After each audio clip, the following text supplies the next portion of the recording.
Hi, this is Marlene with Miami Ghost Chronicles, and I want to welcome you to another episode of Stories of the Supernatural.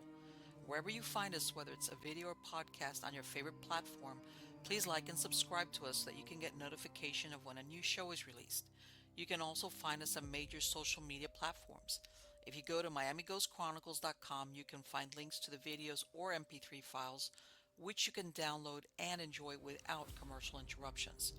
If you're into classic horror, ghost, and adventure stories, I narrate Nightshade Diary, and you can find links at nightshadediary.com.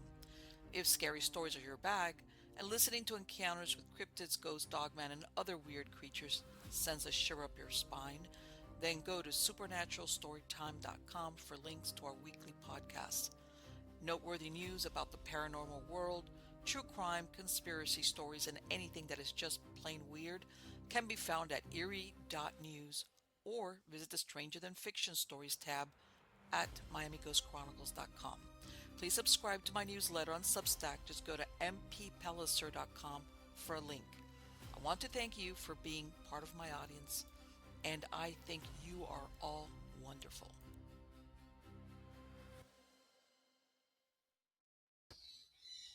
So, how's everybody doing? Good, I hope. Everything is good here. Let me see if I can get myself on there. Here we go. Oh, I don't know why I have such trouble with this. But eventually I'll figure it out considering how many times I've done it before. Anyway, guys, how's everybody doing? Good. I've been asked why I'm using that intro with the original Phantom of the Opera. The reason why I did that is I say, before became romanticized, everybody remembers what was in the 80s and 90s, especially with the score from Andrew Lloyd Webber, The Phantom of the Opera, very romanticized, which, by the way, I loved it because I went to see that play. But, this was a time when monsters were really ugly, vampires, things like that. Plus, it's over the top, glut your soul on my ugliness, that kind of deal. But yeah, I use that because once upon a time, monsters or the villains or whatever in this case were ugly. They were frightful. And then as time went by, they came prettier, nicer. They drove Volvos in some cases. And so that's why I use that one. It's just like, let's go back to what it originally was. Um, as a matter of fact, one time I was reading that, especially like during the 70s and 80s, the last time they really used like a scary vampire theme was with Salem's Lot when Stephen King, when they produced the first one with David Soul, that it was a scary vampire. And then after that, they became very, romantic. How's that? That kind of deal. But there you go. Anyway, to, after the article that I wanted to share with you guys is, I'm looking this when I found this, I was like, oh, this is a first for me as far as I'm concerned. All right. And this is from Boing Boing, and it's titled T-Rex leather handbag failed to sell at auction for $500,000. I didn't even know that there was such a thing as this. All right. And basically what it says is the public's desire for a handbag made of leather created in a lab using cells from a T-Rex was vastly overestimated by the auction house tasked with its sale. The bag, a blue-black clutch, differs substantially from the image in the promotional photos released when the project was first announced. The auction house estimated the high bid would be between 300,000 and 500,000 euros, which is equivalent to 346,000 to $576,000. But bids barely reached $150,000, as reported by Agence France Presse. Quote, with no precedence to go on, Alexander Sikello, whose auction house is organizing the sale, explained they had to come up with a price that would reflect both the amount of investment required to create the bag and its rarity. End quote. The one-of-a-kind piece was designed by avant-garde fashion label Enfant Leve. The T-Rex leather was created via a collaboration between genomic engineers at the Organoid Company and Lab Grown Leather Limited, using collagen cells extracted from a fossilized T-Rex, according to the press release. Using advanced computational biology and AI modeling, scientists predicted and reconstructed the remaining genetic information required to form a complete collagen blueprint.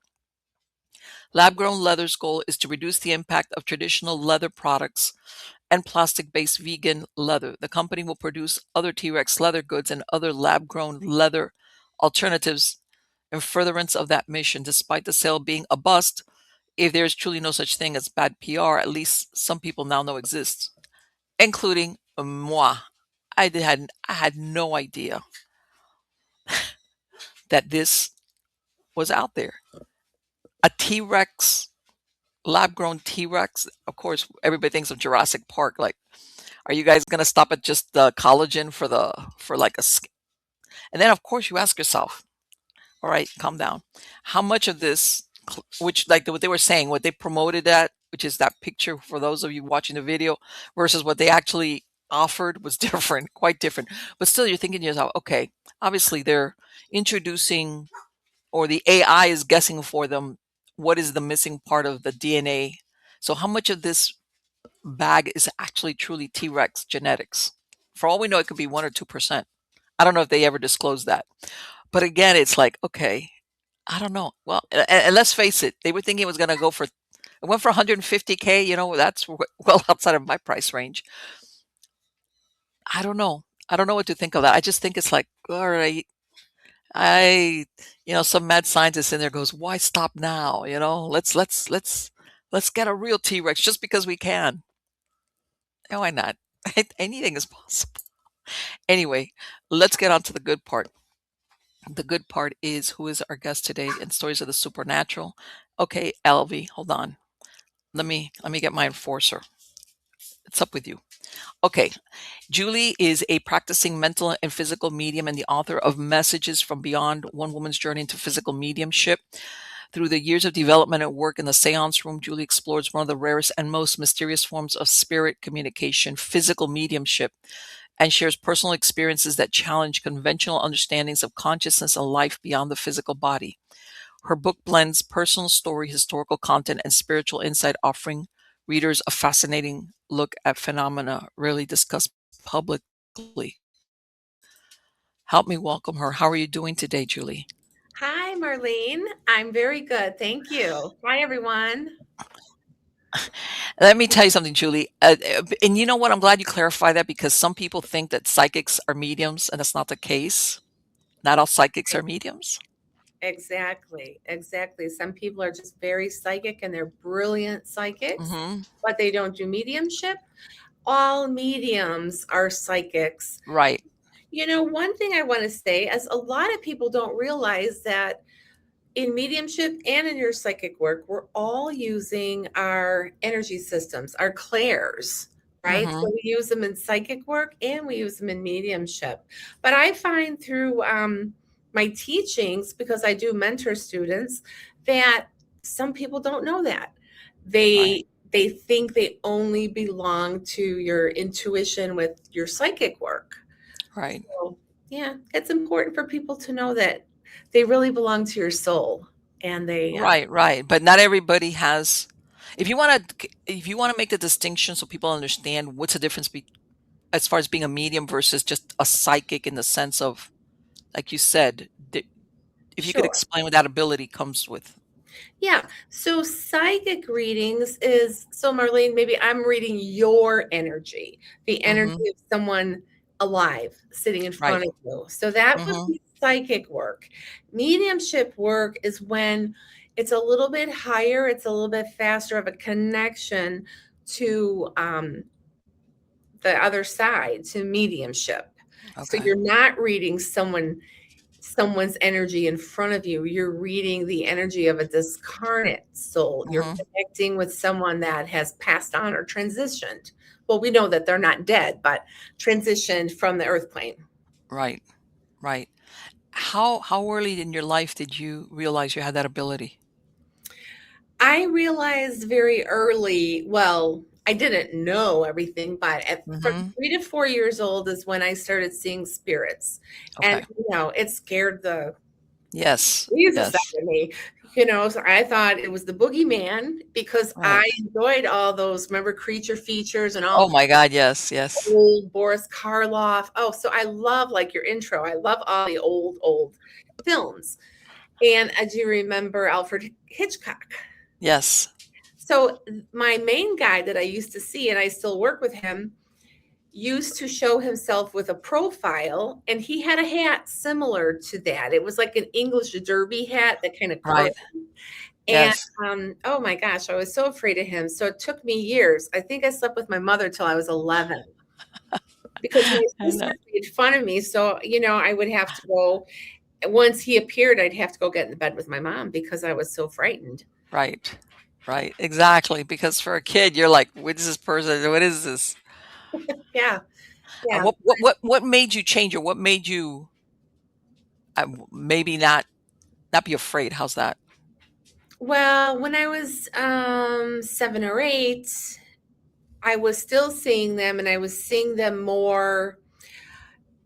Some of them even came in like a negative on an old film strip, Hmm. where I could see them, but I could see through them. Okay. So I just realized that that was something I was going to be able to do. And I just kind of got used to it. And I would pray a lot. I would, Right. ask for protection. Yes. And so I basically just got used to them. But it wasn't until I got a little bit older that I understood that they could help me and I could work with them. How did your family handle this? That they had a kid that could do this? They just thought I was the weird one because really weird. It's Because like, I it's like, okay. Every family's got one. We got one. right. There's always that one. But I had also a lot of telekinetic energy, and so Okay. a lot of things would happen, almost poltergeistous, like Hmm. things Yes. moving. I did have an apportation that came out of the ceiling once when I was 7, and it was Wow.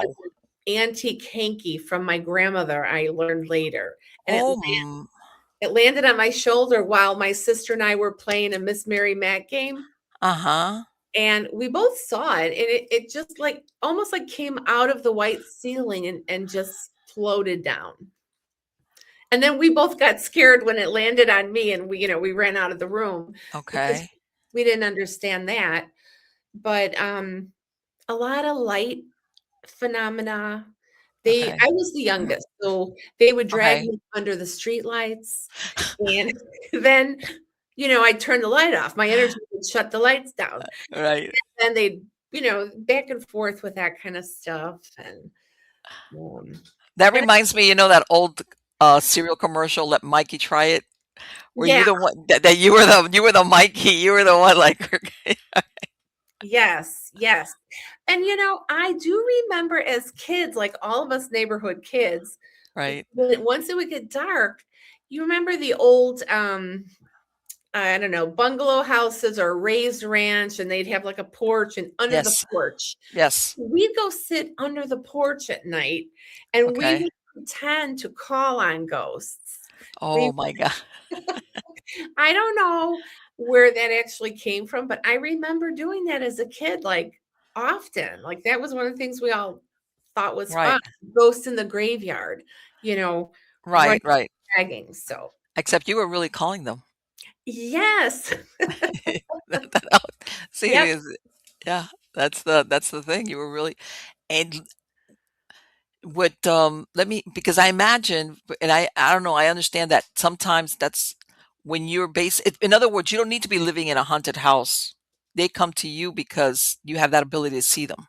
Yes, yes, they're attracted to your energy, especially a lot of telekinetic energy because they can use your energy to create phenomena.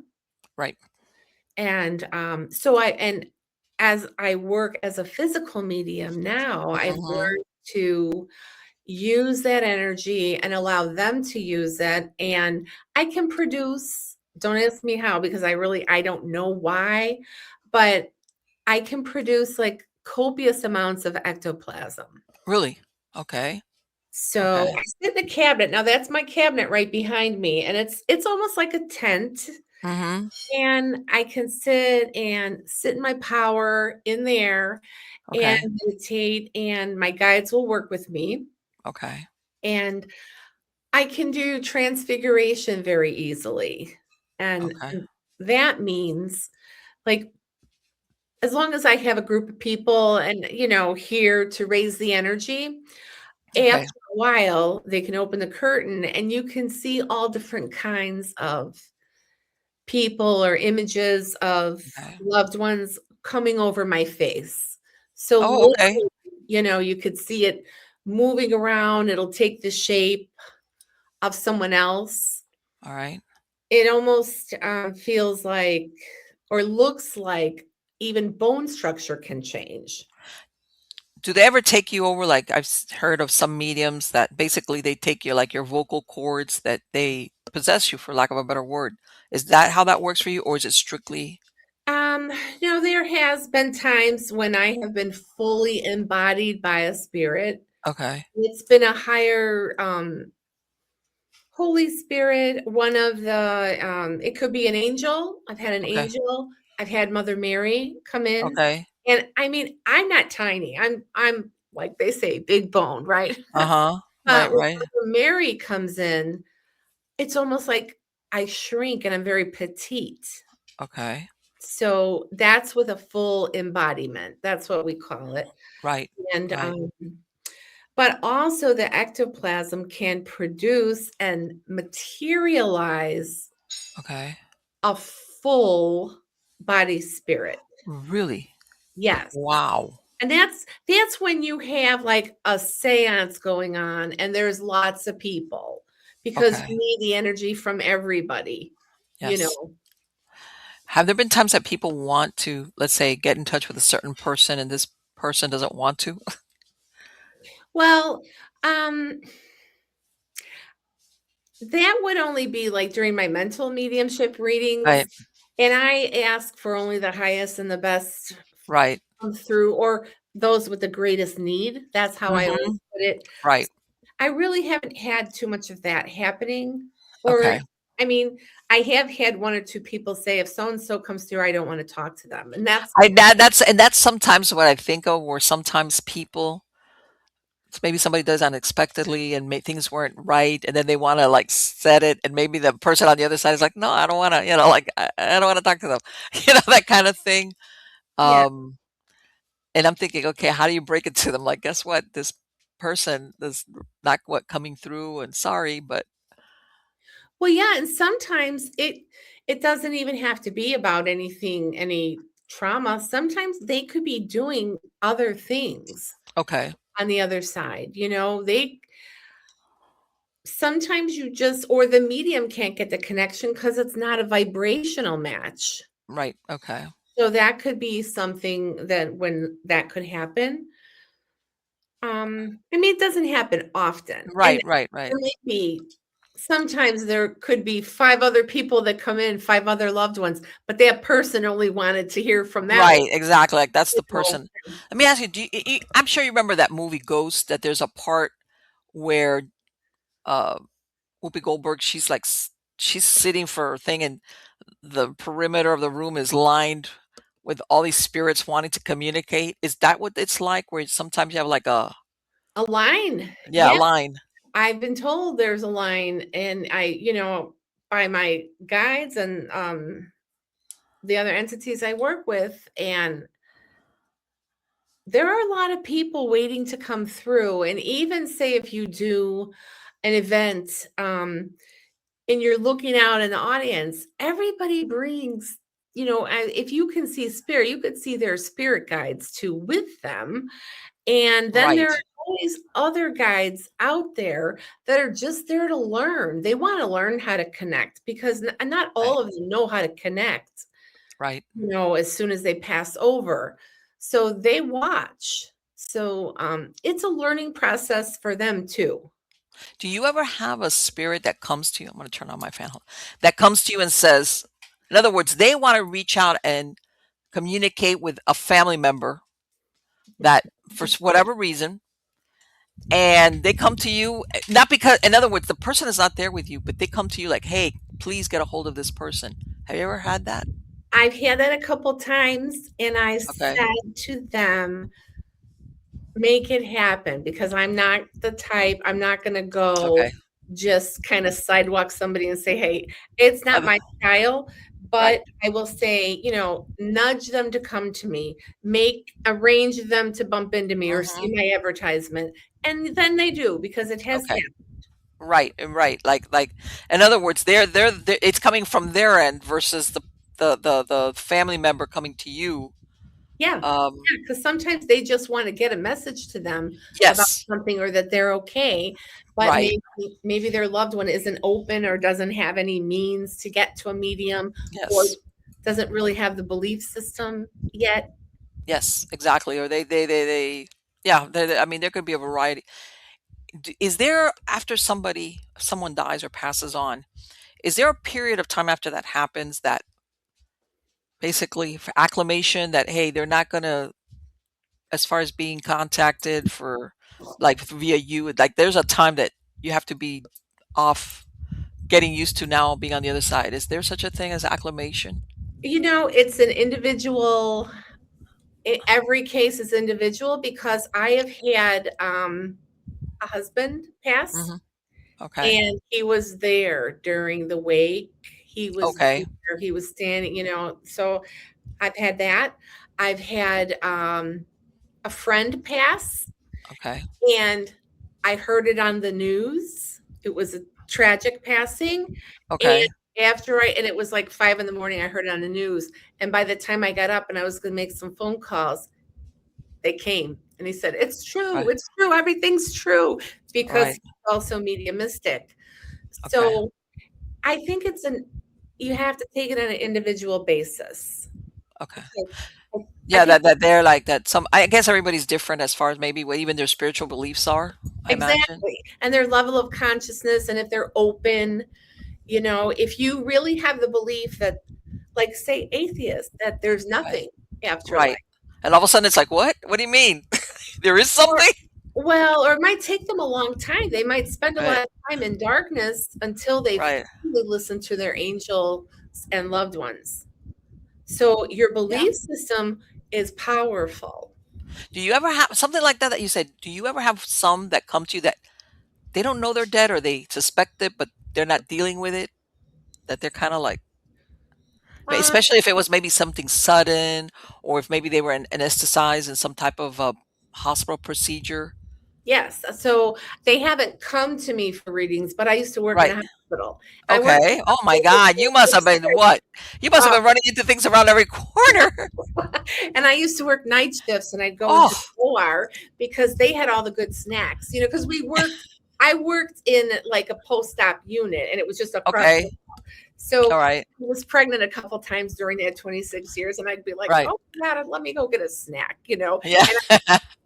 and going in through the OR and all those procedure, areas, yes, I would see lost souls or people who really didn't realize, Yeah. They were that like, hey. to them.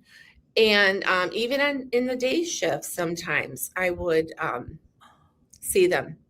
I'd Right. have to run and go get a piece of equipment or something from the OR. And so, yeah, there is that. And so, towards the end of my career there, I was Okay. getting so empathetic, and it really started to interfere with my work, maybe Sure. I could say, Hmm. because I was seeing and feeling them too much. Okay. So I would just stay in the unit. Like, I wouldn't even go down for lunch. I wouldn't leave the unit because Okay. I knew, the energy and whoever was in our unit. We were only in like a 5-bed unit. It was a Okay. special. But so yeah, but Right. they never came to me like that. But I Right. saw them during work. Right. But you saw them like, hey, wait a minute. Hmm. Yeah. Yeah. Yeah. I can imagine. And when you saw them, did you realize I had passed on, I or could tell did the you difference. could right from the Yeah. beginning? There was one though, one of them that really, really was very materialized, and him, I had a hard time telling if he Okay. was, I mean, After, I mean, I saw him all the time. He was like a Okay. regular there. Okay. Yeah, because I've heard a couple of times of nurses or people working that even sometimes they don't realize that that patient passed. Maybe earlier in the day they weren't there, and then they see them and they don't react. And then they find out, oh no, that person at the time they saw them, that person was deceased. And they're like, what do you mean? Because they were so solid that they Right, look. right. Mhm. Yeah. Yeah. Yes. And, even now, we bought I saw a really beautiful old house on Facebook, and Okay. I just fell in love with it. I was so attracted to it, and it was built in 1920. Okay. And I don't know why I was attracted to it, and I don't know why everything worked out. Like, within 3 days, we had a house, and Yes. there were 8 other offers on it, and I Uh-huh. just wanted it for to do my mediumship and maybe do retreats in it, Right. and the energy there, I mean, it's a very well-spirited house, Right. but the ones that are there, they're very, like, loving and they're caretakers of the home. Okay. They're I not. take it what they were prior owners or what? Yes, most of them, there's a few there that are prior owners, and, they just love the house, and Right.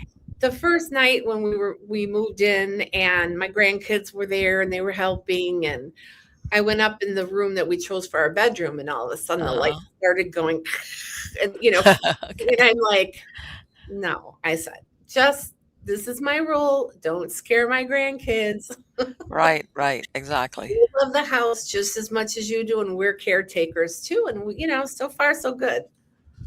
Yeah, yeah, people don't realize that.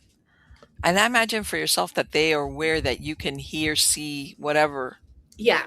Mhm. For them it's like, "Oh, look, she can hear us," or things of that nature. That's Mhm. very interesting. Because a lot of times people don't realize, even like what you said when you had the lights flicker, or and they sometimes at some point they thinking it's an electrical problem, like a real electrical problem, and it's not. And I'm like, "Oh, thank God it's just you. Nothing I Yeah. had to fix." Right. No, well, let me ask you something. What happens, let's say, when you come across somebody that's stuck or somebody that's, I don't know, how's this? When they were alive, they were like not a good person and they're still not a good person. Have you ever run across that? Um, I have run across some, I feel like, confused Mm-hmm. souls, but I want to say not to where no one's come to me right off the bat like that, but I do believe that it's that law of attraction too. Yes. But I used to like to go, in the 80s and 90s, everybody loved antiques and quilts, Oh, right? yes. I God, used to yes. too. And I was in a thrift store and I thought, "Oh my God, these jeans are gonna make great cutoffs because, Okay. they're soft and fringy." I tried them on, I couldn't get them off fast enough. I knew, like, Really? through psychometry that whoever had those pants on did something horrible Yes. with pants, and Yes. I've never bought any used clothing Well, you again. know what? I've discussed this sometimes with other guests. You know how people that have now these curbside pickups or even things at garage sales or flea markets, and I tell them sometimes, not all the time, but sometimes you get a little more than you expect with some of these things as far as who own them. Oh, yeah. And I'm not gonna say it's not like casual use, but it's somebody that it was their thing, their chair or their whatever. That sometimes it becomes imbued. If not, if Oh, how's yeah. this? Not actually the spirit is there, but maybe, for example, let's say this person was sick for a long time, very Mhm. ill, that piece of, let's say, a furniture or a chair becomes imbued with what was going on with them, trouble. And what happens is that you start using the chair and you start getting developing some of the symptoms. Or I've heard of people also getting stuff, bringing it home, and then weird stuff starts happening, and Well, they can't figure it out. Like, where did this come from? you should clear it. Just Right. like, right when you buy a new crystal or something, or, Uh-huh. you clear it. So that's what I try to do. If it's even weird at all, because everything is energy. Sure. Everything. wood, mirrors, everything. So I try to clear them. That's so funny about the jeans. I'm thinking about that. It's like, oh Oh, man, I burned those. I got those off as fast as I could, and I went and I put them in the fire pit and I burned them. That's yeah, how bad of energy I felt, and I've never right. done that before with anything, but I That felt was probably whoever that was, their favorite pair of jeans. You know how everybody's got a favorite pair of jeans? That was yeah, probably their favorite pair of jeans. yeah, it was so Yeah. weird. I never had that experience with clothing. Hmm. So I was like, there's the first time and that's the last time. Yeah. I remember I used to work with this gentleman. Same thing. I think he went to some thrift store and he got a really nice suit. And he said, wow, it was a brand name, super nice. He was like so happy he got that suit. And then he told me a couple, you don't wear a suit that often. What he was doing, it Right. was like for, and he told me, he goes, man, every time I would use that suit, the few times I did, I didn't feel right. It felt uncomfortable, even though it fit right. Got to the point that he just got rid of it. He was something when he wore it that he was like, wow, I just didn't feel right. Yeah, yeah. Well, And he was picking up on that energy. yes, yes. And he says after a while, he says, wow, I didn't care how good it looked and whatever, what a bargain I got. Got rid of that, you know? Because I don't think people sometimes, everybody thinks of things being haunted. I'm going to use the word haunted as in the house, but they don't realize that this can happen basically with any object. Oh, yes, yes.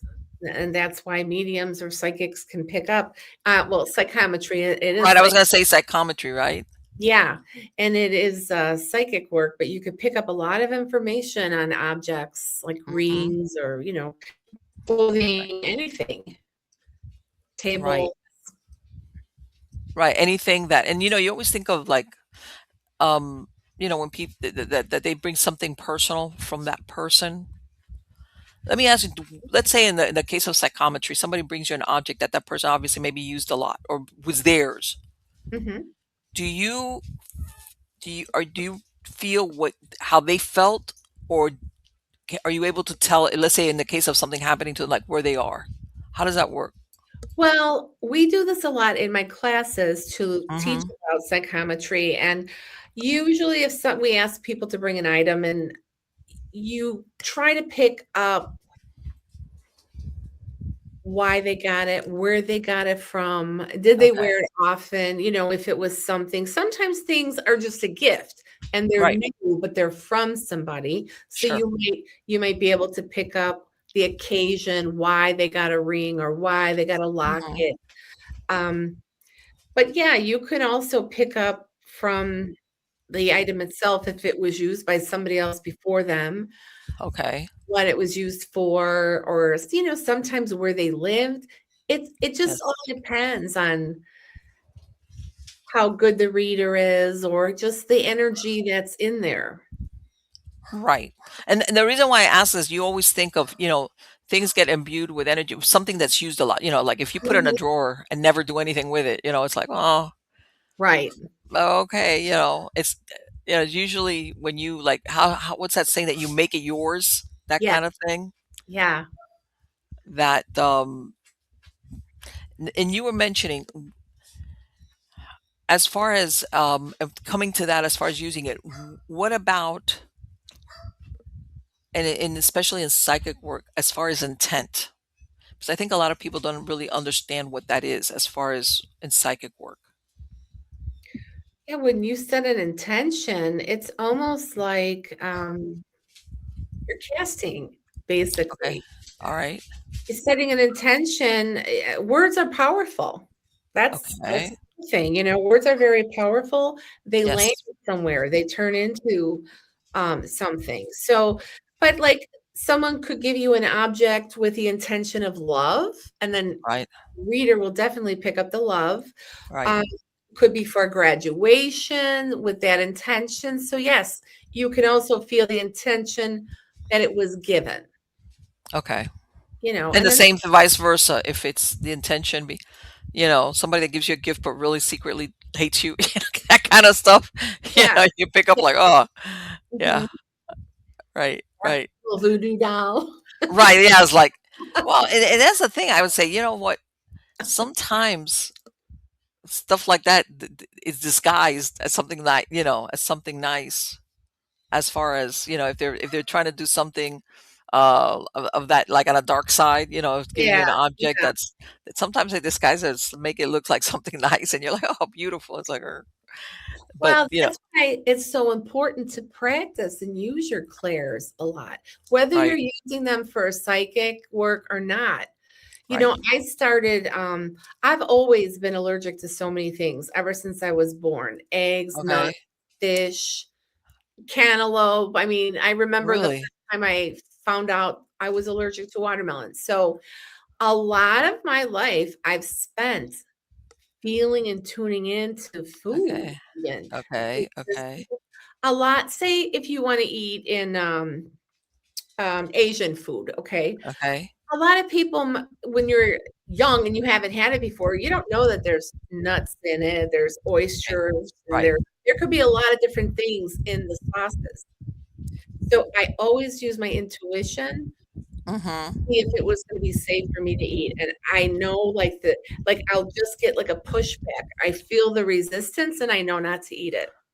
okay. And but I imagine also that you're tuned to yourself, because I think sometimes people get these moments of intuition, but they think it's their imagination. Yes. Yes. Like, "Oh, yeah, I'm just that's I'm just imagining stuff." Yep. When it says, "Don't go down that street you normally go to work, go a Mhm. different way," or Yeah. whatever, or you don't get on that plane, something like that. They don't Uh, trust it.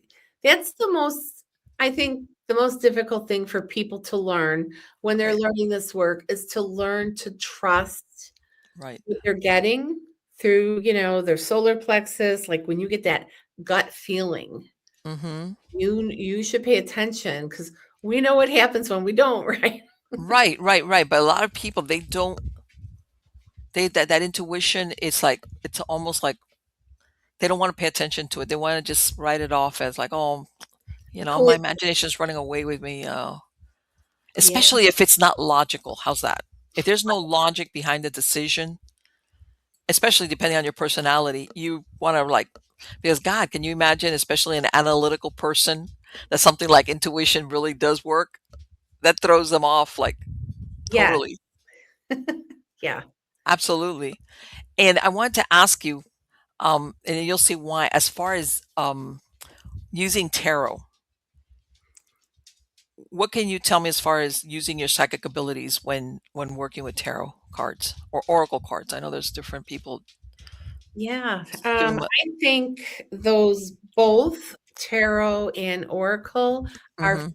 fantastic tools to practice and to dig deeper into your intuition and trust because they validate. Alright. Okay. And in other words, how's this? You doing a reading for yourself versus, let's say, you're doing it for somebody else, alright? Mhm, Basically, and I know you would be interpreting, whatever it is that, let's say, however you lay them out, and of course, the placement and, a bunch of other things. mhm. Um, I imagine at some point, I guess, how's this? How does, let's say, somebody that's doing this, when they come across something that's not pleasant, like, do they tell the person? Do they not tell the person? Especially if we're talking a future event. Mhm. I mean, how does the psychic or the person that's working that. Well, so how I do it is so sometimes people get the Tower card, which is like everything's Yes. falling apart. Okay. Yeah, so Okay. yeah. End of the world, the apocalypse, yeah, whatever. Yeah, so then I would draw another card. I mean, you explain that there's things that could be, coming undone, falling apart, Mhm. or this or that. But then you pull another card and you get a little more validation into it Okay. because it Alright. could mean, change. Sometimes the universe redirects us because we're Yes. not going in the right direction, or Okay. we need Absolutely. to stop and, there really isn't a bad card, really, I find, because I ask to see, like, even the death card. Mhm. That doesn't necessarily It could. It has for me a very few times, but it generally means transformation, the Right. ending of something and the beginning of something new. So I Okay. feel, and another thing I feel is very important if you're going to use a deck to understand the real intention that the author of the deck had for the cards. Yes, I can imagine. I've seen some decks that are very straightforward, or and some, for the lack of a better word, they're so rosy. It's like, okay, I guess, And then Yeah, there's other. It's like, oh, okay, nothing good. They're very harsh. All yeah. right. So I like to use the universal weight deck. Okay. Oh, and the Rider Waite, and this is I have so Right. many. Right. Okay. Exactly. Those are like the originals of the originals, though. Yeah, the OGs. So I love those. I also have some international cards like Swiss cards and French Mm-hmm. cards because once you know and you've worked with that original meaning, Right. you are going to recognize those symbols no matter what language. I even have some Right. Japanese cards in Right. Japanese, but Yes. you feel into the symbols because there's a lot of numerology in the cards. Right. There's so many pictures and symbols. So I always say it's a great psychic tool to learn how to use cards because you're learning so many aspects of psychic work. Right. Well, it was so funny because I interviewed a guest a little while ago, and he designed the card, and they're called killer cards. And all his figures are based on serial killers. And I was like, I'd be afraid to use this deck. He had different, like, very well known, like I can't remember who he had representing the magician, and who was it? Or was it Dahmer representing the magician or the hangman? Yeah. In other words, but it was like, I was like, okay. And by the way, he even did a report where they gathered information, all these different types of personality styles and traits, and basically crunched the numbers. He was real scientific, and he really got down to it. And the design was very nice, but it was like, if I ever had to use this, I'd be like, forget it. No, it's like, this Yeah, doesn't work for me. I don't think I'd be attracted to that deck. Right, right. I might like to just see it how, and it was Yeah. it an oracle deck or was it a tarot He deck? didn't. He really he had all the representations of the traditional, The major arcana, minor statues? arcana, and everything. But Okay. the representation that he used were serial killers. Okay. Yeah. It's like, exactly, like the figures. And of course he had somebody that did the illustrations for him. Like, as far as obviously in the position of what you would see the figures in, but you could obviously see that they were different serial killers. Some of them very well known, like John Wayne Gacy, Dahmer, a bunch of them. And I was like, I don't know, I'd be distracted. I'd be Do we looking at have this that card and many? going, huh? Do we have that many serial killers? That's kind of Apparently, no. He even dug up the, but yeah, he did research. The ones that are not well known, but sometimes just as prolific as far as doing away with people. yeah. Like, yeah, he found a lot of them that was like, okay. Yeah, he was real methodical about his research to produce them. But it was like, oh, okay. But yes, I know what you mean as far as also the intent of who produces or creates the cards and what Yes. direction they're going to go. And I've seen some that it's like, you're too, I'm not going to use it, you're too girly in a way. Mhm. This is like, nothing here is like, there's nothing here. Like, what if it's a warning. There's supposed to be a warning in this. You see what I'm saying? And Yeah. it's not going to come across that way. I don't know. That's how I felt with some, very few, but some of them that I've come across. Some people still have a lot of fear though. I find people that they're still afraid of the tarot cards and they would rather use an angel oracle deck. Yes, yes, yes, I yes, think yes, that, that there's those people who yes. that's all that they will, you know, Right, use. They are just still too much fear about the other ones. But you know what that is? It's the weight of the information because the yes, original tarot, people died in the ancient mystery schools protecting that information. right. Not everybody had them. They were hand painted in the 14 and 1500s. Yes, exactly. only rich people had it, and that information was, there was only a few oracles who would use them. Exactly, to understand as far as, and I think also that when you were saying sometimes people, like you said, that sometimes they're almost scared of if they get something that's negative, or that's something they didn't get warned of. And sometimes I think that's just things, some certain things cannot be changed.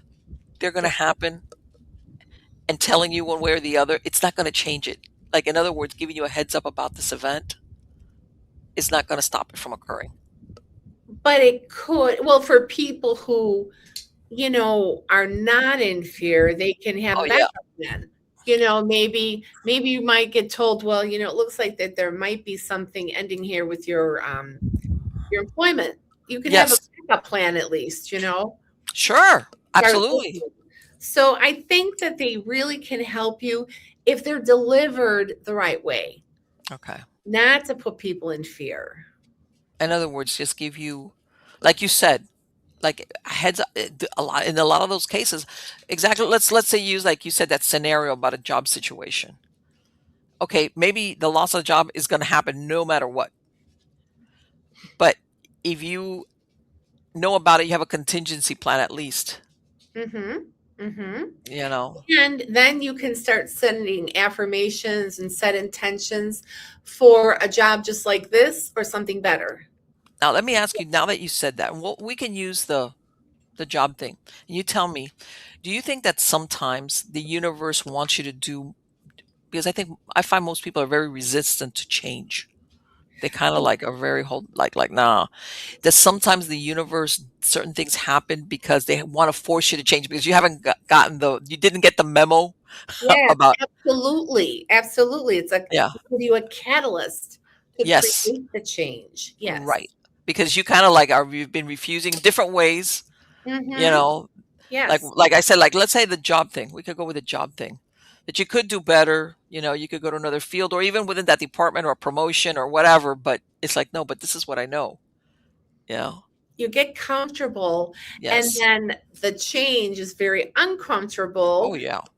so they resist it. And so sometimes, I mean, you probably yourself too, you might be getting the same card over and over and over, and you wonder, why do I keep getting the same card? It's Yeah. because you haven't made those changes or moved, and once you move through the issue, then you'll start getting different cards. Right, right. In other words, some things how's this?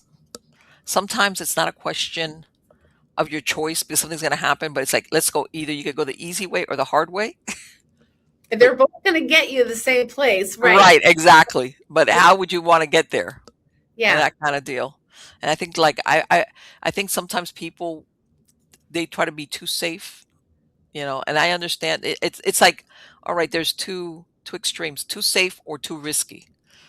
But Right. they're no, but that's that, like in change and growth and that kind of thing. Some people, it's great, or they never execute. They talk about it, they plan it. I would like to, and Yeah, then it's it. That's as far as it goes. yeah, yeah. Then you get stuck. Yeah, yeah. You And get then stuck in a trench. I can imagine, maybe do people like come for a reading hoping that you're going to reinforce and tell them don't do that, and they're like, no, like people want to be told because I want to say I think subconsciously we we know when we're fooling ourselves. How's that? So Yeah, but I will not tell people just what they want to hear. oh, exactly. When That's I do a reading, I don't want to hear unless they have a specific question. hmm If they're coming to the reading for, say, a psychic reading or a card reading with a specific question, right, then that's what we go with. But then it's how are you going to ask the question? You'll get more information. You have to right, ask the question right to the cards. right. But yeah, I'll just sometimes it's hard, or they know it's coming hmm subconsciously, like you said, they know it. Yeah, And when they see it, they can understand it. And yes, sometimes it's hurtful, but it moves them into acceptance and action, to move through it. let me, now that you said that, how about when people come to you for love readings, like somebody, like either they love somebody, they or they're getting over somebody, or they want somebody back. How how do you handle stuff like that when people come to you with that? Well, they're all different, each person has a different situation, Right. but, I try to give them my psychic intuition, what I'm getting, Mhm. but, it all depends, like, is there sometimes they're already in the middle of the breakup, and they just Right. want to know, and but usually the cards are very specific, and they will show moving on, or Right. sometimes they show a reunion, and then there Mhm. could be hope, you know? Right. So, because everybody, if they come right in the middle of all of those feelings, but it it's all on an individual basis, and depending Right. on the individual, sometimes it's, guiding them to move on. Right. Right. Other times it's, there is hope for this. Maybe you need a little more time, or you both need to sit down and talk about it. So each situation could be different. Because I can imagine somebody, let's say, we'll use that example of a love reading, maybe whether it's a relationship that's going south and you kind of tell them, and maybe at that moment they're like not ready to hear it. But Mhm. maybe 2, 3, 4 weeks later on, they're like, well, you know what I'm saying? They come around like certain things happen and they understand it better. Yeah, yeah. But at that moment when they get the reading, they're like, no, man, that's not what but sometimes it takes us a while to like realize or accept or certain things happen. You go, you know what? I get it. I understand now why. Mhm. Maybe, for example, this relationship was really not the best thing for me, you know, Yeah. whatever the case might be. And in those instances, there can be some, like, I'm also a life coach, so you can give them some kind of life coaching Okay. exercise to do, to where they are actually working on themselves and journaling out their feelings, and maybe writing the pros and the cons, or they are working through it. So I never Exactly. leave anybody like desolate, just, Like, blank yeah, sorry. or Yeah. empty. There's always going to be something given to them to where they can Hmm. help them work through it, through their emotional Right. feelings. Let me ask you, tell me about your coaching. What is it that you do as far as with the coaching? Well, so again, I've coached people to meet. I have Mhm. a great, great system meeting a mate. So when people have come to me, um, that are lonely and wanting to meet somebody, Yes. I can help them work through things and Okay. teach them to affirm and manifest in a certain way. Okay. And I had one gentleman who came for reading, Okay. who was just in his breakup from his marriage. Okay. Mhm. And it had been going south, but he was like in the final state of it. And then he came back almost a year later, and he was really, really wanting to move on to, he was, still not heartbroken anymore, but wanting to empower himself. He was just so down in the dumps. He had lost his job too in the Okay. meantime, because all those emotions affect everything. Right. And so with the coaching, it got him back on his feet, feeling confident in his self. Self-love is very important. You have to love yourself. Sure. And when you love yourself, you will attract that love. You have to be loved to attract it. So Exactly. you always have to work on them and their, their self-love, their confidence. And anyway, he did the Meet Somebody program that I had. Mhm. Okay. He called me 3 months later. You would not believe, the man's aura was beautiful, shiny. He Okay. he got his dream job in a winery, Wow. Okay. and it was, everything changed. Right, because it's not just what you attract. It's like that you attract what you want. Let's say like in the relationship thing. That it's not just attracting somebody. It's you want to attract the right person to you. I imagine. Oh, yeah, you have to be very, very, very specific. You Mhm. can't just be, like, a broad statement, "Well, Yes. I just want somebody." No, you have to really write it down and be specific, and there's a whole process to the thing I do. Right. Um, but Because basically, it's affirming and manifesting. okay. And like you said, like let's say other things in your life also open up or flourish because of the intent you're putting out. Yes. Mhm. Mhm. Exactly. Everything. And I imagine people don't realize sometimes, even like what you said, that after he got divorced, and you were saying it like attracts like that, if he Mhm. just stayed in that groove of like, oh, the end of his marriage and whatever feelings there were, but I imagine that at some point you're like a magnet and you're attracting that same energy from other people. Yes. Yes. I Yeah. I had a friend who went through a bad marriage, and I mean, it took her, I would say, a good 8 years, and I had, I was telling her, but because we were friends, Yeah. sometimes you don't listen to your psychic Sure. friends as Yes. well, but she finally, I just had to say, "You are not going to have all these things happen if you don't get out of this cycle, you know, Yes. of looking back and, 'Oh, me, and I this was done to me.'" Hmm. You have to get out of the victim mentality too, Right. because Exactly. Yeah. everything's a lesson, or a blessing, but Right. really everything's a lesson. If we take away the judgment of what happened Hmm. to us and just say, "Okay, look at it as a lesson. Okay, he really wasn't good, or we weren't good together," or whatever Right. the reason, Yeah.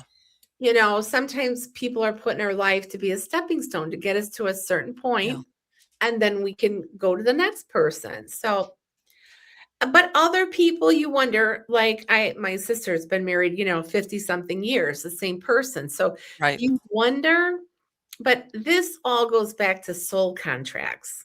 Okay. You know, maybe a previous life my sister had 3 husbands, and, Yeah. And this was her favorite one.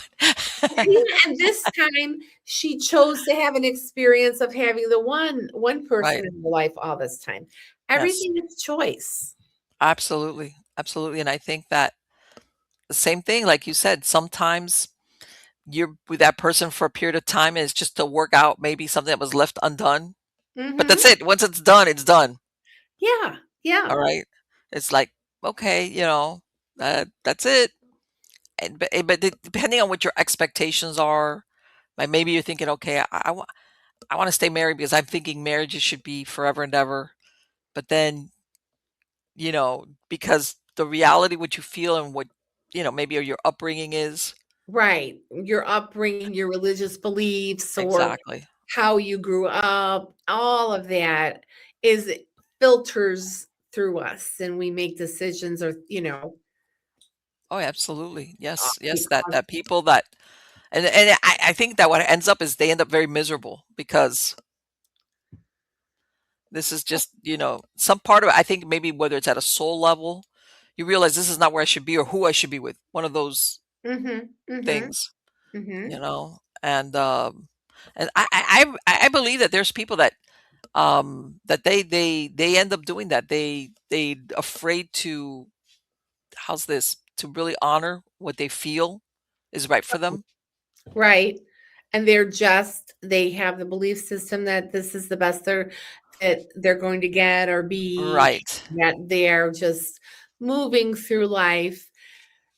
But you know what? Maybe for those people, maybe other things are more important. Sure. Maybe being there to babysit the grandkids is more Sure. important. So they're Yes. getting something from a different area, and Right. they learn Exactly. to live with it, you Yeah. know? They make some type of but I tell everybody, yeah, uh, and that's the thing that sometimes when you have this, like, especially in a relationship that where things don't work out, and Mhm. people kind of do a repetitive kind of deal, sometimes do with another person because they want to fix it. They want to fix that scenario, and it's like, wait, time travel is not possible as far as I know. So that whatever happened, you're never going to be able to go back and fix it. It's just not, now. Right, right, and that's why people keep getting back in the same rut. Right. I'm sure you've come across that, right? That they find Mhm. themselves different person, same, it works out to be the same situation kind of, or relationship kind of deal.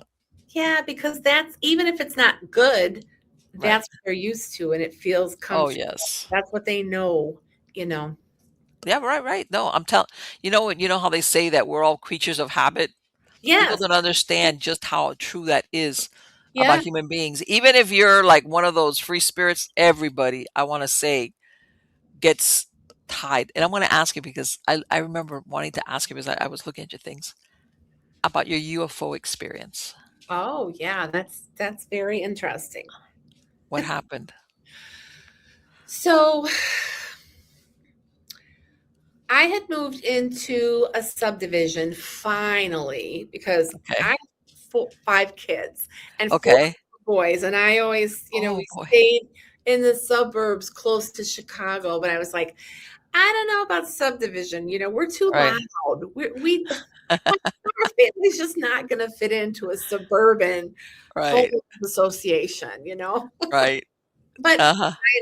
finally, when, 3 of the kids got older and I had just 2 at home, we moved into a subdivision, and it was still only half done, so they were still building, and there was a Okay. lot of farmlands all around. Mhm. So the one evening, I was going back to the hardware store with my son, who one of them, he was like 10, and, I was leaving, getting ready, going down the road to on the main street, and the farm was in front of me. It was like a dead end there because it was a Okay. farm, and, it was huge. I looked up, and it was a classic saucer, Okay. just like, you see in the old movies, and Mhm. the lights were going down, they were aimed down, and Okay. they were circulating. All It was right. there, and it was a cornfield and an old barn that was out there, and so I turned my lights off and I turned my car off really fast, You're thinking like, "Uh-huh." they wouldn't Yeah. see me, but it was just amazing. I was just stunned, Okay. and just stunned looking at it. It seemed like for just a couple minutes, and then it went sideways really fast, and then just boom, and it was gone. It Had there was been gone. sightings in that area before? Did you ever learn of any? Yeah, there was a lot of different weird things happening out there. But the weird things that were happening to me afterward, and Oh, go now ahead. I would like, because I heard from a few people, Mhm. um, I don't know if you've ever heard of Sarah Breskman Cosme, but she does a lot of QHHT, Yes. um, putting, people under, and they can remember things that happened. And Yes. one person remembered that he actually got abducted after that. So, because you don't Yes. know, a minute or two here, there is no time or space over there or in there. Right, right, right. But I started having so much energy, like I was draining batteries. My cell phone Okay. wouldn't stay drained. My car started to where it was Really? draining. I could only make it to work and back, and the battery was dead. What? Yeah. I had everybody look at my car, took it to the dealer, took it to all kind of people, and Right. I literally was, I don't know if it was me draining the battery or if their energy was still with me, but Okay. I wound up having to put that car on a trickle charger every Okay. night to be able to use that car. What? So I had to do that for about 2.5 years. And Oh then my finally, I got a different car, and I gave that car to my okay. son to drive. Okay. He never had a problem. It Never. was you. It was you. Yeah. And then I also had a few episodes, and one in particular that we still laugh about. A friend of Okay. mine and I were in a car not long after that, and we were in Tinley Park, which Okay. Illinois, which was a very, we shopping center. We always were out there, and we were turned to make a left, and all of a sudden, things just seemed weird. We made a left, and we didn't recognize anything. We were Really? somewhere that we'd never been before. Okay. We drove and we drove around, and we kept laughing.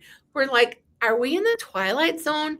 We didn't recognize None of the landmarks were there that you normally would see then. Right, there were malls, there were theaters. I mean, that was a busy area where we were. It was Okay. nothing, nothing, nothing. Oh, like a time It slip.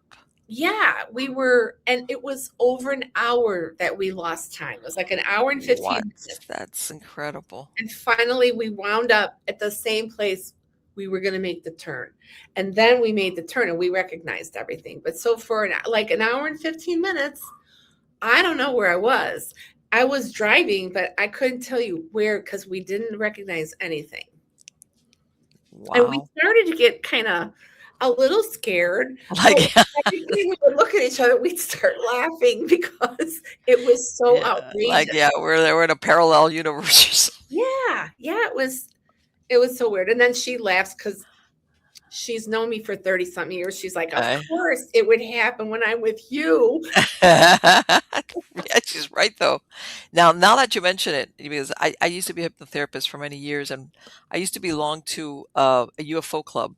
Oh, And they would come, different people, sometimes MUFON would come and do presentations. And I uh-huh. remember a lot of people, how people break up after the meeting and they talk. Yeah. And a few people, more than you would think, that's exactly what happened to them. They had a UFO sighting, not no ETs, just a UFO sighting.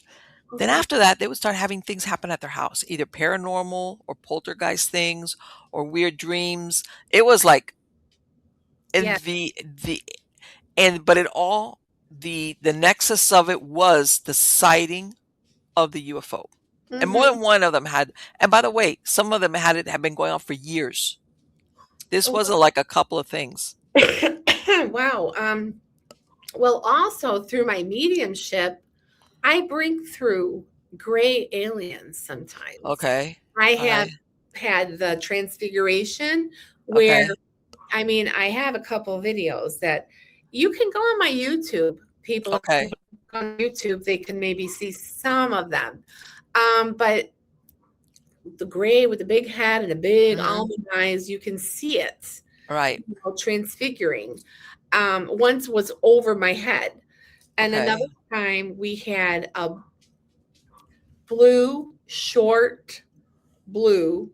We had that a couple weeks coming through in our circle. So every Tuesday we have a mediumship circle where people come and sit here for my development. All right. And everybody saw it. I didn't see it because I was in trance, but I mean, everybody Okay. saw and talked about it. And on Okay. the actual Zoom, because I do document and record, Mhm.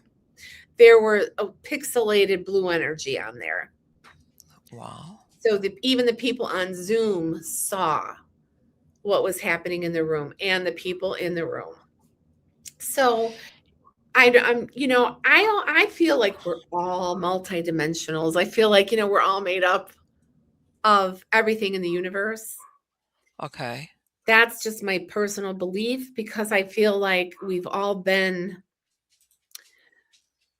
so many different beings. I feel like reincarnation is not just to come back here as a human being. We have choice. Mhm.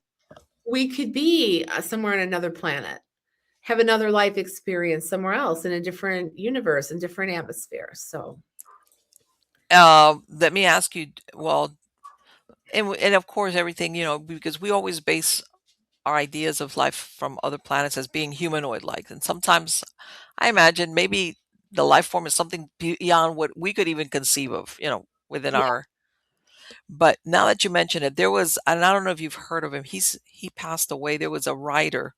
He was out in Texas. His name was it Jim Mars? I don't want to do his name. Anyway, he one time went out and interviewed out, was it Area 51, where they would supposedly took some of these alien bodies after they were discovered. There was like a hospital, a small hospital in on this air base, Hmm. and then it was reused for something. Well, what happened was, after a while, even when it was the original structure that was wooden was leveled, and they built another one, but in its nurses and everything were having sightings of ghosts of aliens, like what you just described. That's how they realized it, because they had the bigger heads. Hmm. Like, in other words, you can't mistake this for the ghost of a human being. Right, right, right. And I believe that they're also multidimensional, so they can phase in and out, Okay. our atmosphere. And they travel through different than us. than we travel because they're coming from millions of light years away or hundreds of thousands of light years away. And I believe they travel through either a vortex or, you know, like a black hole in time because otherwise it would take forever for them to get here. But I believe that Right, right. That they it's not the travel that we think of as, linear, like, or light years point to point, right. that they're doing intra or interdimensional travel. In other Mm, words, like, how sometimes they say, "Oh, it would take us so many years to get to this point." yeah. Yeah. And I do know and I believe that because I feel like we are just meeting all that there is with physics and phenomena. And I feel like with the physical mediumship, I feel like there's a lot of that happening because they're coming in to my seance room and they're Right. coming in and leaving Okay. within a certain amount of time. All right. So Okay. I do know they're using some other type of technology, vortex or, you know, wormhole or something like that. Some type of portal, Travel. something that. Mhm. Yeah, yeah. Yeah. That's one of the theories now that everybody, whether you want to, because everybody thinks, of course, of UFOs as far as this is a conveyance, but everybody still thinks as like it's going, whether it has a propulsion or whatever, one of these sci-fi things, Mhm. or basically they're transporting, like they open a portal, they could go from point A to point B, even if point B is millions of years ahead, away from us. Right, and I believe that they're using a lot of the energy in some of the crystals. I think the Okay. crystals and minerals that are here on the earth and, Hmm. when they have them, they're using that for their propulsion. Right. That's right. There's always this thing that we've back engineered a lot of the technology, even from crash sites. Mhm. That's why our technology in let's say the aerospace field has basically gone so quickly up, from where Yeah, we started. Like yeah. basically in the span of 100 years. How's that? Well, yeah, or like 50 or 60 because I do believe I think everything's gonna come out in disclosure, but so much we've accelerated all of our Yes. technology and all of our infrastructure, all of these things since you know, in the 40s when they first had that crash and they first discovered Right.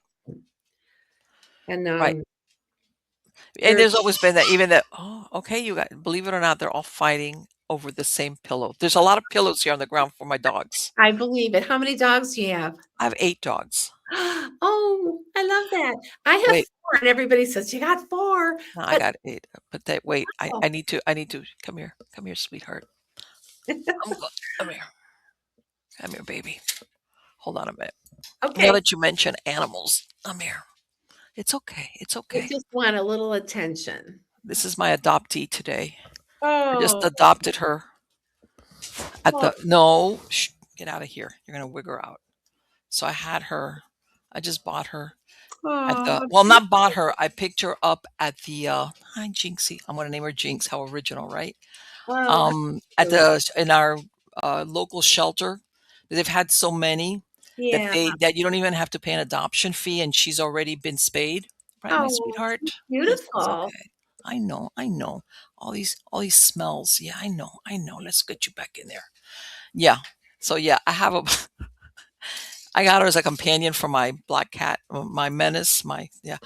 But yeah, that one I picked her. I know she's looking at me like, but yeah, they're good with the animals, even my dogs, because they're all like, but yeah, everybody's like, they're all hanging out here, but just that one soft pillow that everybody wants, Oh, like even with like kids, it's like, oh, yeah, like, they all have their same beds, but, like, I'll have 3 in one bed. They all twirl up together. yes, exactly, They yeah. wanna be in the My same sons used to do that. Yeah, my sons used to. They had twin beds in the same bedroom, but they both be in the sense like, all right, okay, or not, or they were me, but yes, but yeah, that's my latest. I told my, it's really funny because my first one, we found it abandoned in a farm, an old farm out here. She had just opened her eyes. We brought her in. My husband's like, "We're a cat. We're gonna," and now he loves the cat. That cat and him are inseparable. And Aw.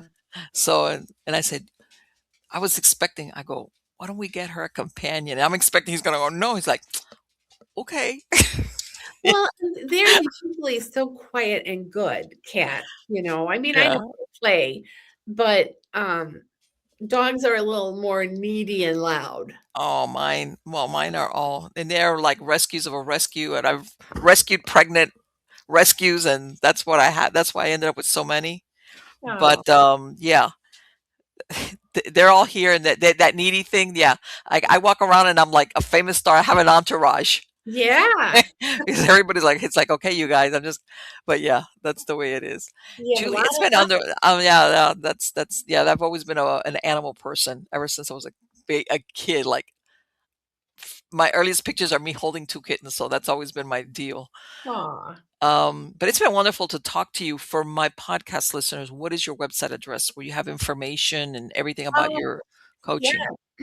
It's easy. It's Julie Adriani, Adreani, spiritmedium.com.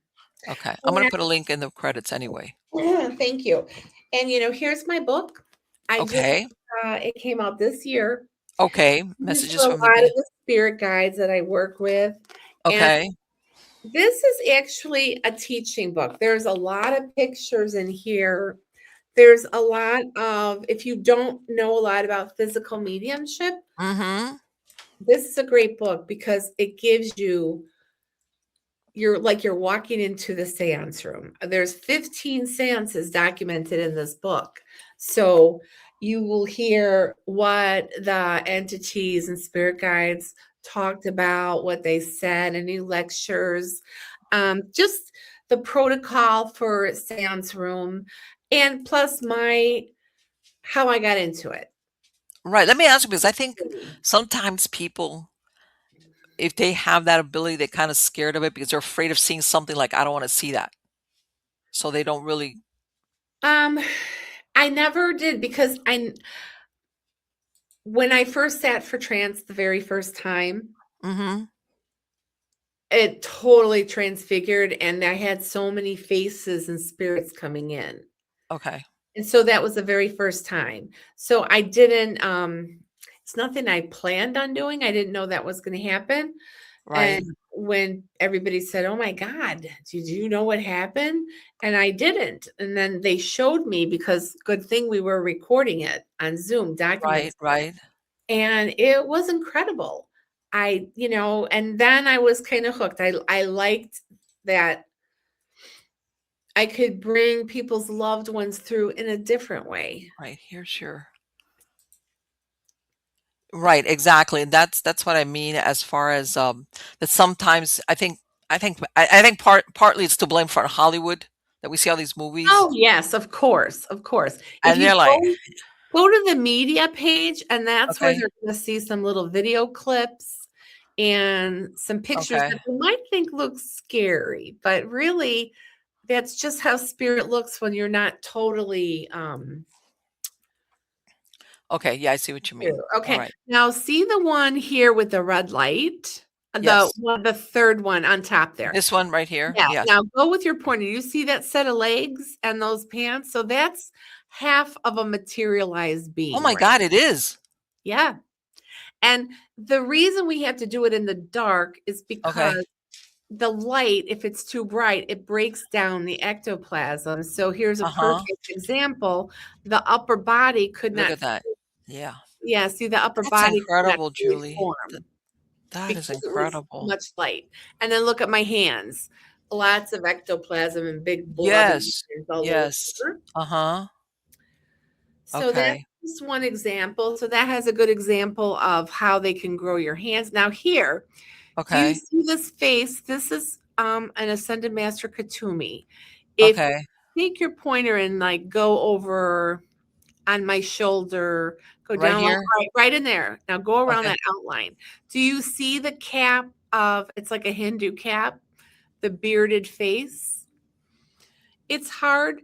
You have to really like look at it or circle it. So it's Okay. almost coming out of my shoulder here.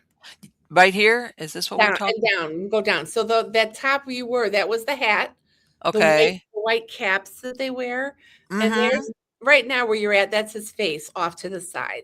If you look This at right here, this is his yeah, face right here. you'll Yes, see the okay. eyes, the nose, and then the Yes, beard. yes, yes, I see that. It Okay, just it takes a little tuning in with your eyes to right. adjust, then you could clearly see that. Let me ask you, how many guides do you have? A lot.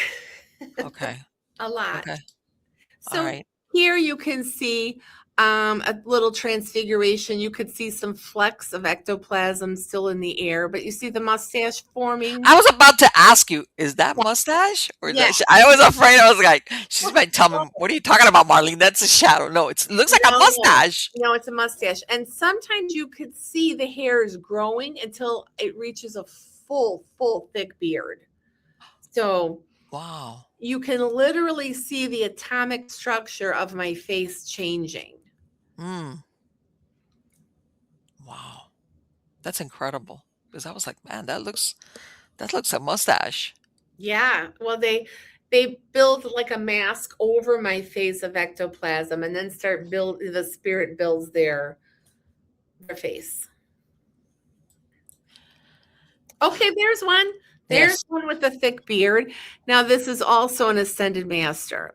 Okay. Um one of the ancients, but you see how thick that beard is and the mustache? Yeah. Yes. Yes. Totally.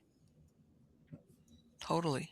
Let me ask you, when they come in like that, what do they, what are they giving you messages, or what is it that they, Sometimes they speak, sometimes they don't. They okay. they might be that person for 5 minutes, Uh-huh. and then everybody in the room, though, you could feel it, like, it's cold, the room gets cold, the vibration in the room changes. Okay. You can tell if it's someone who are, like, really ancient, sometimes Okay. you hear footsteps. It's Okay. really an experience. It just Okay. depends on who's coming through. Okay. Okay, do you see the 2, like, leaning in towards me? You Yes, see? right here. Yeah, it's like Like, almost they got that, like, their head on top of your, like, almost on your head, like, yeah, yeah, like a yes. loving hug, and then there's one on Yes. the other side with the blue, Yes. I and see that. then on my off of my neck, you see this, milky, like, that's ectoplasm that's Okay. coming out. Okay. How old were you when you started producing ectoplasm?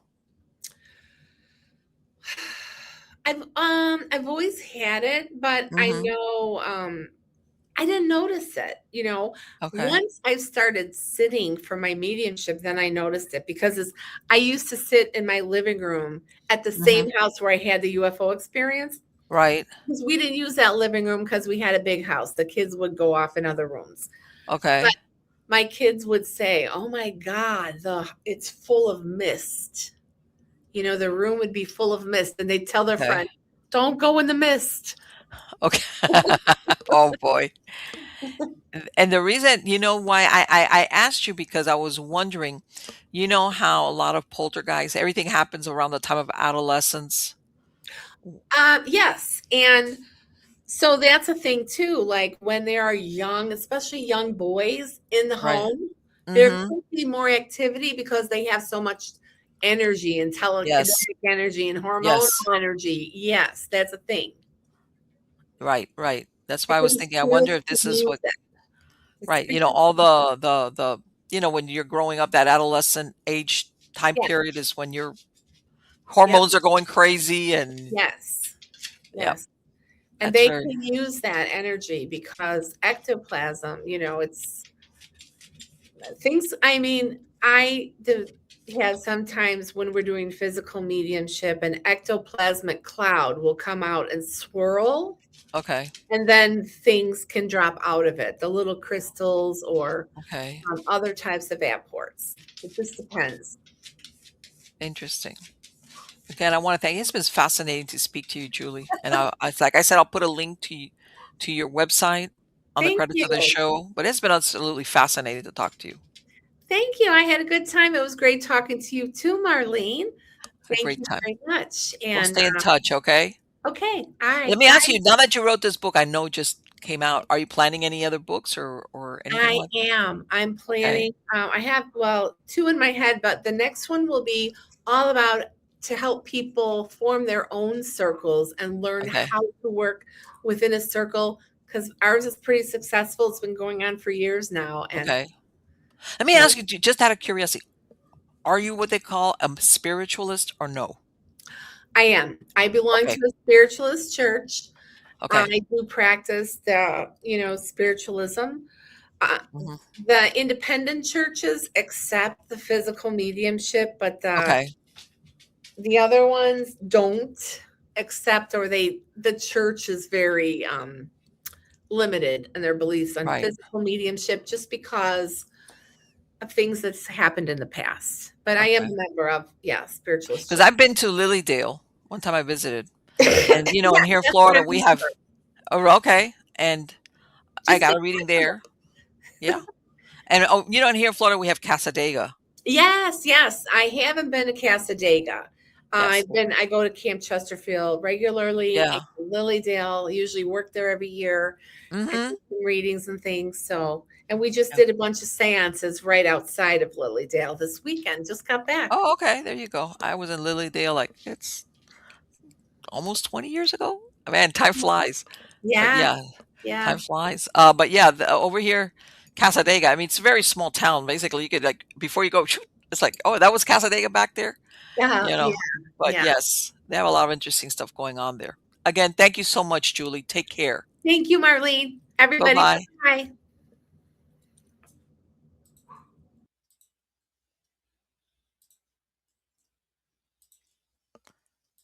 All right, let me add myself back in here if I want to. There I am. How's everybody? Okay, so let me tell you something. I loved speaking to somebody like that. As you could tell, well, basically, for lack of a better, she spent her whole life in this. Even before she was, how do you call it, professionally or officially, she's been living in that experience since she was a child. All right. And you hear that a lot from people that are psychic or mediums as children. They don't realize that what they can do or hear or so they think kind of everybody that they don't realize like no, not everybody can hear or see what you do. Or like she was saying as far as intuition, so a lot of people don't realize yeah, as you get older as a child, but children are like kind of, excuse me, open-minded, like, oh, of course, can't everybody see, like she was saying, even when that was a scary experience, a guide or somebody in the bedroom where you're at. And that's why also I asked her because I've spoken to other people that are, I'm sorry, that's my son with his impeccable timing. Yeah, the same one that always calls me. Anyway, that they've said the same thing, when they started realizing that especially as very young children, that they could see things or see people, that they wigged out. And it wasn't necessarily because that what they were seeing was like ugly. It's just that you're not used to seeing somebody in your bedroom, for example, that's not supposed to be there. That kind of fear that I think all children have, like, why is this stranger or strangers in my bedroom? So yeah, that's why I asked her, like, I think sometimes people that have that ability shy away from it because they just maybe their early experiences were not pleasant. Not because they were bad, but because you just didn't understand it. And that's also why I asked her, how did your family handle this?